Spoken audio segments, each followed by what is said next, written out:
understand this complex genius, this visionary thinker. Will we ever get this close again, uniting the forces of our universe?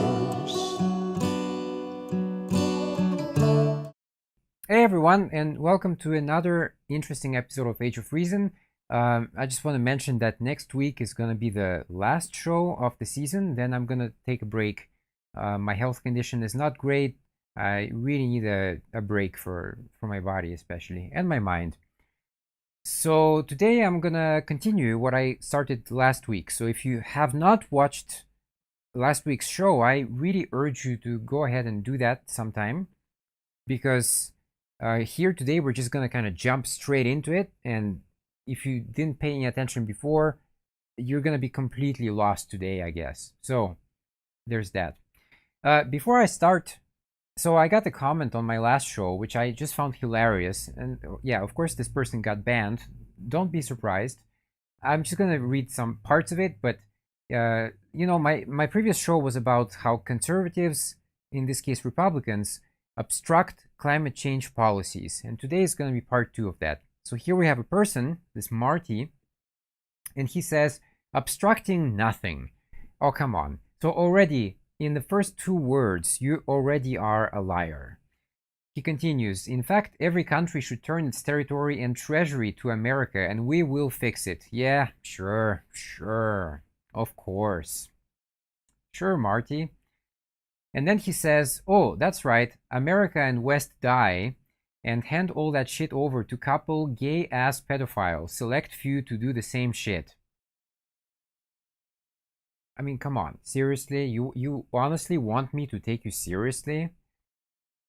And then, of course, he says it's a communist trickery. So I said, this is not even worth replying to. There's no point to waste my time on you people. You just don't belong here. That's all. Just move on to some, go to Fox News, man. That's where you belong. Go to Breitbart.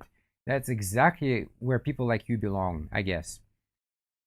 What it tells me is that I make no apology for saying that we have a lot of people in our country who are stone cold idiots. Okay? And this Marty person is just one of many. He's not he might be even mentally ill, because this type of craziness is really unnatural. Okay, so if he's mentally ill, I understand a little bit, but it's not an excuse.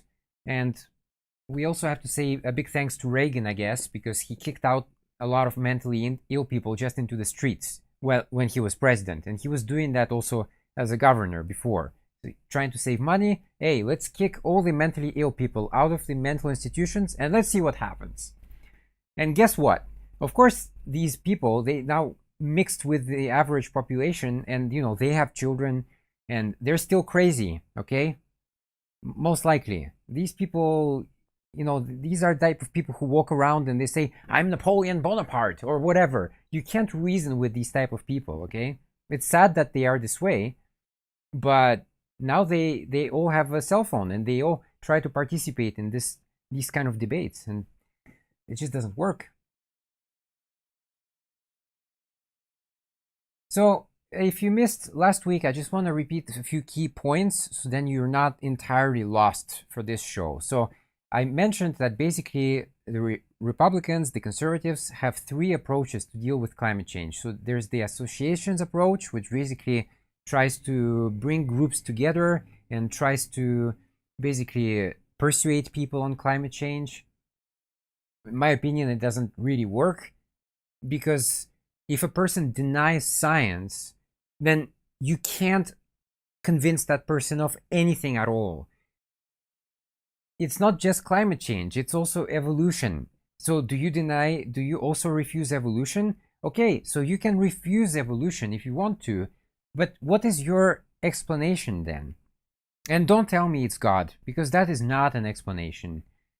There's the libertarian approach, but that also doesn't really work, because basically right now we put too much faith in big corporations and stuff like that, but libertarian approach basically says we're going to put the control in the hands of just average people and hope that it's better, but I don't see any evidence of that, and the article neither. And finally, the innovation approach, which basically looks at kind of subsidies, but to fossil fuel industries. And they also consider nuclear, which I said nuclear is no longer feasible because I think there is not a single nuclear power plant in the US right now that is actually making a profit. Okay, so that means that they're losing money, and that means that they're going to go bankrupt eventually. Not a solution. Plus, we have so much waste from it. There's a risk of explosion, etc. So anyway, not a good solution anymore. That boat has sailed long ago. And I finished the show with this graph, and all it shows basically is that there is a very clear intellectual divide in our country. So the Democrats are primarily, like 92% of people in this survey anyway, basically say that yes, we should produce 100% renewable energy, and that climate change is a real threat and danger to our future. But if you contrast to the Republicans, only 27% of them think that that's the case. And in fact, 50% of them say that it's not necessary, it's not probably happening, and it's just a waste of money. So yeah, we have a clear intellectual divide in the country. As my first comment here showed, we have people like Marty out there, many of them, and you really can't have a conversation with these people. It's impossible.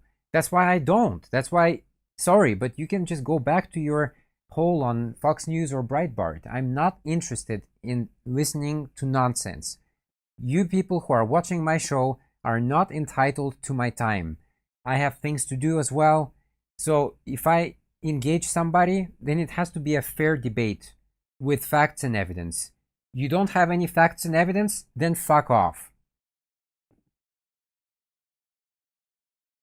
I'm not interested in your fucking emotional outbursts, okay? I'm interested in cold hard data. So if you don't have anything, then what are you even doing here? Please explain.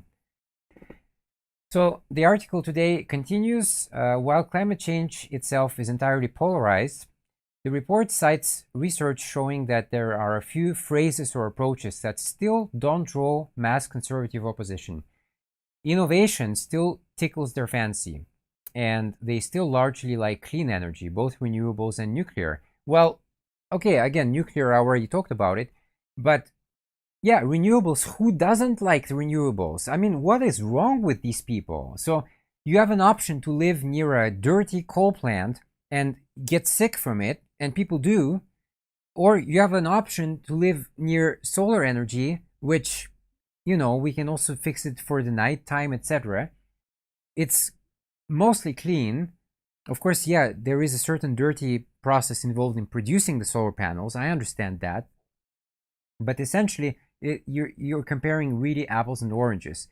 You're living in clean air on one scenario, and with probably asthma and other respiratory diseases if you live next to a coal plant, okay? So in my opinion, the choice is very clear, but I don't know, some people really oppose it, so okay. Whatever floats your boat, I guess.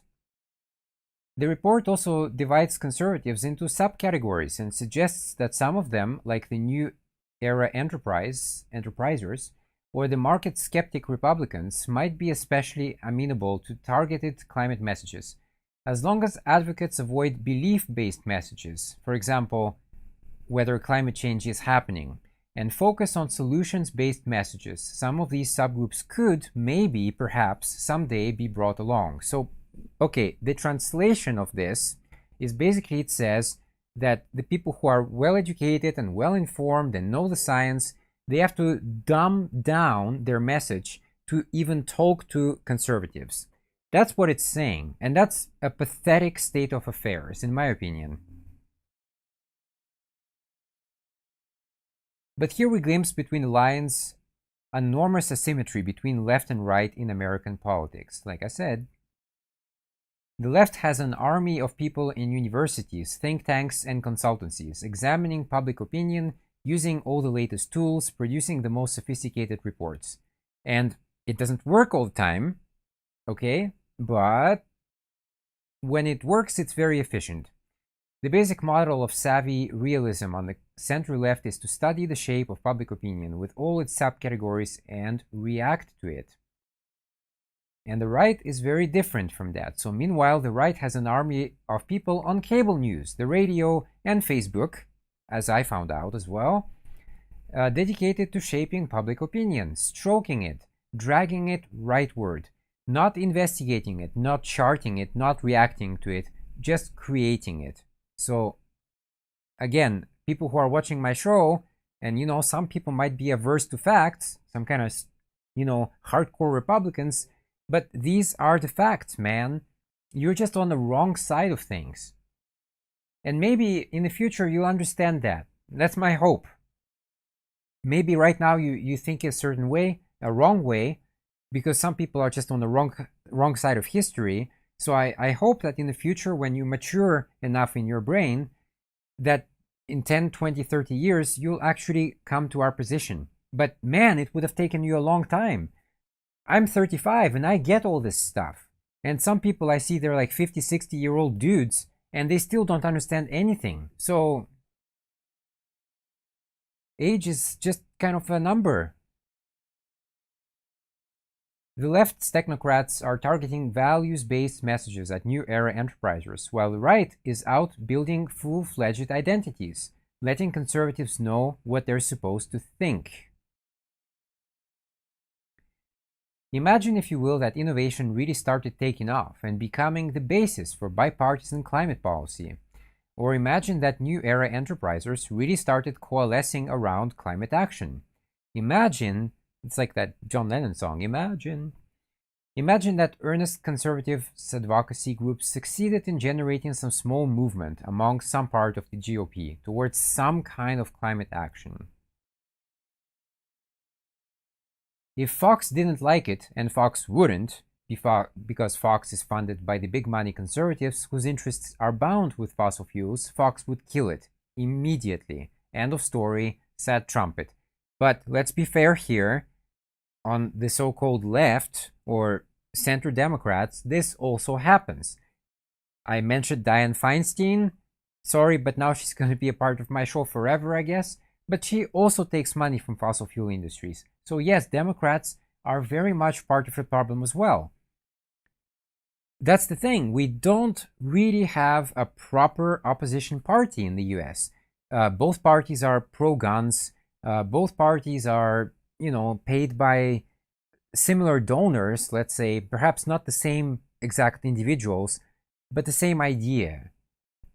And that's a problem.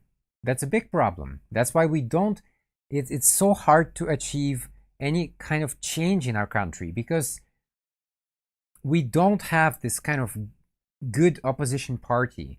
One party would say, hey, we want guns, then the opposition should be, we should have no guns. That's the whole point of the word opposition. And it wouldn't be hard. All they would have to do is make up some scary story about it. Whatever it is socialism or some variety of other. And then repeat that story over and over for weeks or two. Voila, conservatives would turn against whatever it is. The green shoots would be crushed. And yeah, that's certainly true.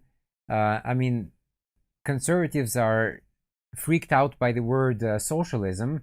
They don't understand that what we're trying to do is have a democratic socialism, which is not the same thing. But, for them it's the same, because who cares, really? Both words have ism, so it must be bad. In my documentary, there was a part where there was one guy talking about the different systems out there. And he was asked, what does he think about these systems? And he says, communism, fascism, socialism, it's the same thing. They all end with ism. Like, what?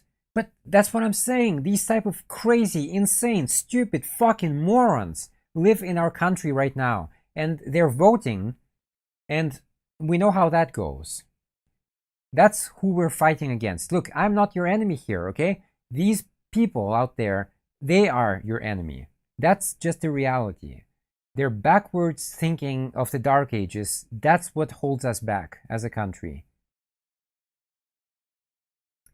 No climate groups on the left or right can do the same.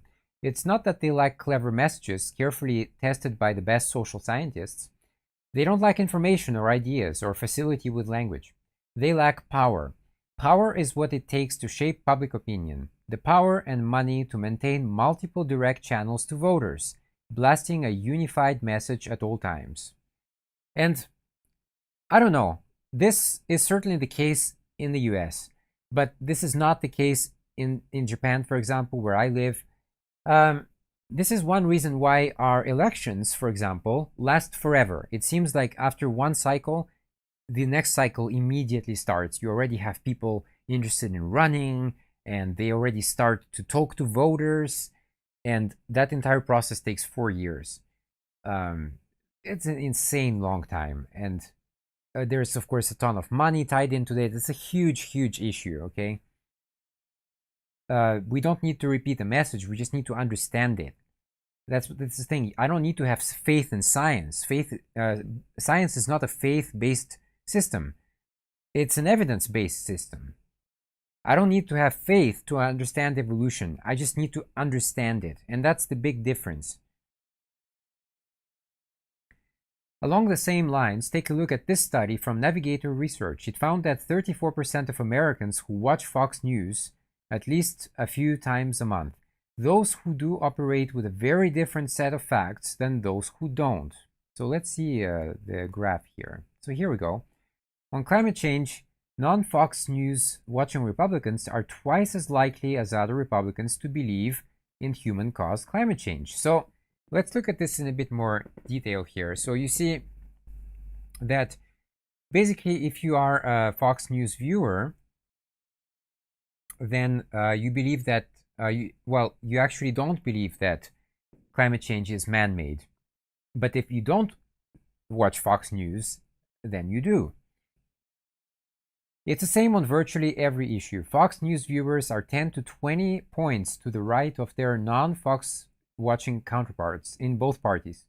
Conservative media is a tool built to drag opinion among conservatives and the policy, I guess it's the typo here, policy generally, to the right. It ensures that no matter the current political battle, whether it's NFL players kneeling, Brett Kavanaugh getting on the bench, or cap and trade, the right-wing base is unified and furious. That's why I said on the last show, so when it comes to very kind of big issues, you'll see that the Republicans vote all against it. So they will, like healthcare, for example, all the Republicans vote against healthcare reform. When it comes to war, then it's different. They love war. They are paid by it, by the military-industrial complex, etc. So that's different. But usually they are very unified and furious. And that is not the same in the Democratic Party. The left has no such machine.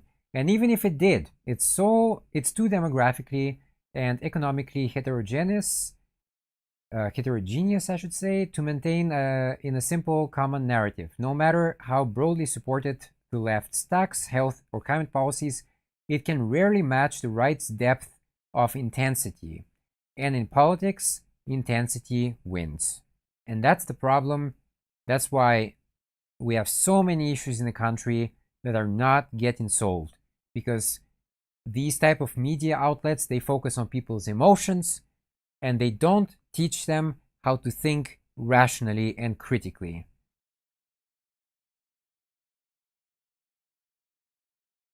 My point in all of this is simply that no matter what small gaps may be visible in the wall of Republican opposition on climate policy now, it's easy enough for the right to shore them up. Fox has the trust of and direct access to the right base in a way that no institution on the left can match. All the values-based messages in the world won't matter if Fox can drown them out. So that's the midterm. Last week I talked about the short term. This was the midterm. And I just want to start a little bit on the long term. And of course, I will continue that on the next show. Otherwise, it's too long. So the long term is basically like climate change is intrinsically insulting to conservative values. Most people assume that Republicans will eventually have to come around on climate change, if only for electoral reasons. Young people are turning against them. A recent national poll of 18 to 29-year-olds found that 45% of young Americans, including 50% of those likely to vote, agreed that climate change is a crisis and demands urgent action. So, I just want to say this. America, of course, is a big country. I mean, the United States, I should say, because America is the continent. It's a big country. A lot of people don't even travel outside of it. The last statistics I saw were that only 30% of Americans have a passport. And without a passport, that means you can't go abroad. Maybe, I don't know, maybe you can enter Canada. I'm not sure. But anyway, going to Canada, that's really not a big leap. I'm talking about really going out to Europe, to Asia, to Africa, even South America, of course. Really, really outside of Canada and Mexico, outside of that little bubble. Then you have a higher chance of understanding the world. I have friends from Texas who live in Japan now. They were born in Texas. They started out very religious, and they moved away because they wanted to explore the world more, and now they're agnostic atheists, because they saw that in Japan people are not religious, but they're still relatively good to each other, so you don't need religion to be good to other people. They treat nature with more respect here. Japan